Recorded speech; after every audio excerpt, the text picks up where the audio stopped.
everybody. Check out our new campsite. This is day 4. Remember I said I wanted to be close to the snow? I'm like, I want to be up there, and then here we are. Yeah. This is as close as we're gonna get. Check out this campsite, guys. So obviously this is a free campsite.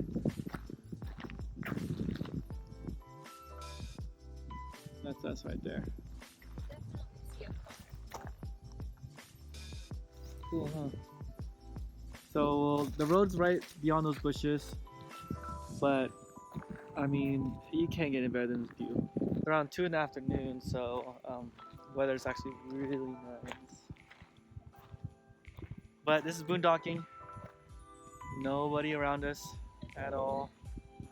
People were here before. There's a big old fire pit right there. So wow, I mean, we had this whole thing to ourselves. So we just want to do a quick recap of this morning. We had coffee with nice people that we met last night that bailed us out from our van being stuck. We had coffee and we were there for like 2, almost 3 hours because no one really had any place to go other than their next journey. So we just hung out, had coffee, small talked. We got to know each other a little bit better, exchanged information.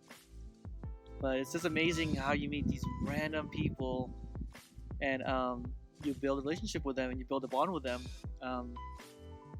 We got all the information, they got our information, and hopefully we'll run into them again in the next couple of days because we are actually headed in the same direction. It's just that our speed limit and their speed limit and Paul's speed limit, they're all different. Yeah, everybody's like doing their own thing. Mm-hmm. But it's nice because you just never know, you might run into them again. Yeah. So Paul, the older gentleman, I would say he's probably 65, 70. He's been, I guess, boondocking and camping all over the West Coast for about at least 2 years, or a little over 2 years. He has a small Subaru that he kind of outfitted to make it work for himself.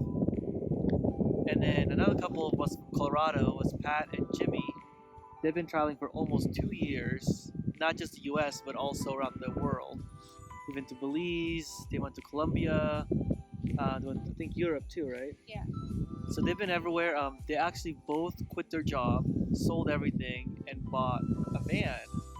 And they've been doing that for almost 2 years now. After they're done, they will have to get another, real jobs, they said. So we'll see how long they can last being in the wild for. And then the other couple was Stan and Vanessa. They're from Delaware. It's a younger couple. They drove from Delaware to here, which is California. They've been at it for 5 weeks now. Their main intent is to do it for about 8 to 12 weeks, or 8 to 10 weeks. And they're heading out to Oregon and Washington is their next destination after California. They also have their Instagram that they gave us, so we'll link that in our page so you guys can take a look at their adventures as well. And they had a dog named Brutus that Chopin got along with. The dog was like 110 pounds. But he was so gentle. Yeah, very gentle dog. Yeah. Look how tired and dirty this dog is. Look at that.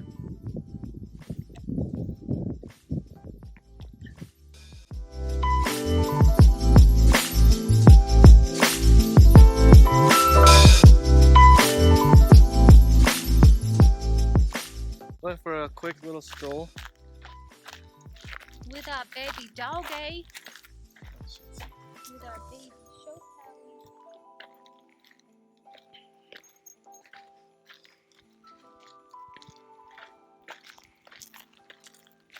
What you have to watch out for is there's snakes out here. So you have to watch where you're stepping ahead of time. and look ahead pretty much. They said the good thing about rattlesnake is that it'll warn you.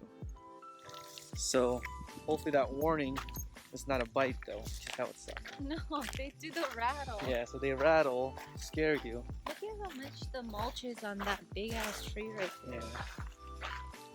Oh, it's marked. This could be marked as a danger tree or whatever. Oh, because Yeah, it could fall. Yeah. So eventually that will probably fall. Because if you read the pamphlet, it said that they actually don't die of old age. They die because they get so heavy that they break. Yeah, Mother Nature. Yeah, so, but they still continue to grow. Even the mature ones grow like, I forget how many feet a year, but. If you guys want to check out this tree. A little crooked.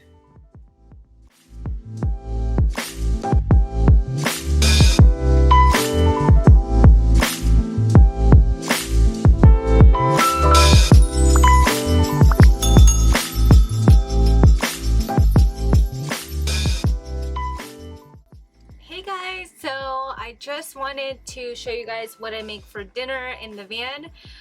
Right now I'm working on a soup dish. It's a Filipino recipe. It's called sopas, and basically it's chicken soup with a little bit of milk, and then it has chicken, carrots, and cabbage, or whatever vegetables you want to put in it. So I'm just cutting up the garlic right now, and this is like really easy to actually put together, and it's a really great camping recipe because it comes together pretty quickly. Now I like to buy rotisserie chicken that's like already been seasoned and pre-cooked. It makes this a lot easier also. So I'll show you guys how it's gonna come together. Right now I am just cutting up some garlic, and then I'll cut up some onion and throw that in the pot. So once I do that, I'll show you guys how I put it all together. Okay, so I finished cutting up my garlic and my onions, and you can pretty much use any onions you want. I just have red onions already because we're making tacos. So yeah, now I'm gonna move on to the chicken. Okay, so I just cut up my chicken, or actually it's shredded. You just shred the chicken, and then go ahead and put in your garlic and onion to your pot. Let me show you guys my setup here. So here's the stove that comes with it. It has a 2-burner stove, and yeah, I just got this pot like this. So, and it works really well, guys. Okay, so that's the setup, guys, and it runs off of propane. And it's really great. I mean, I haven't had any issues with it, and we've made spaghetti so far, and well, that's it, spaghetti and soup. So, and I haven't had any issues with it. So I'm gonna go ahead and cook the garlic and onion, and then I'll add the chicken, and then I'll season it with salt and pepper, and then I'll come right back. So now I'm gonna go ahead, and I just added the chicken broth to the chicken, and I'm gonna let that boil, and I'm gonna add noodles. So you can add whatever noodles you want. I use macaroni noodles, and yeah, so I let that boil, and then we'll add our vegetables after that. So I just added the pasta. I'm just gonna cook that until the pasta is soft. And then I already cut up some cabbage, so I'm putting in cabbage, and I'm also adding carrots.